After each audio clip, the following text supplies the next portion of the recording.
ಧರ್ಮಸ್ಥಳ ಪ್ರಕರಣಕ್ಕೆ ಎಸ್ಐಟಿ ನೇಮಕ ವಿಚಾರ ಕಾನೂನು ತನ್ನ ಕೆಲಸವನ್ನ ಮಾಡುತ್ತೆ. ಧರ್ಮಕ್ಕೆ ಜಯ ಸಿಗುತ್ತೆ ಎಂದ ಸೋಮಣ್ಣ.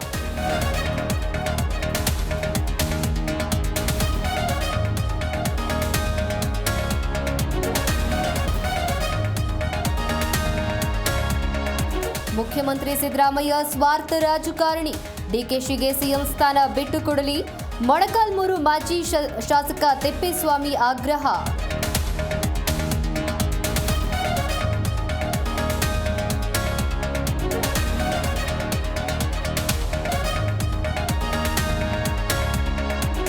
ರಾಜ್ಯದಲ್ಲಿ ಯೂರಿಯಾ ಸಿಗದೆ ರೈತರ ಪರದಾಟ. ಹಾವೇರಿ, ಬಳ್ಳಾರಿ ಜಿಲ್ಲೆಗಳಲ್ಲಿ ರಸಗೊಬ್ಬರ ಅಭಾವ, ಅಗತ್ಯ ದಾಸ್ತಾನಿದೆ ಎಂದ ಕೃಷಿ ಸಚಿವ.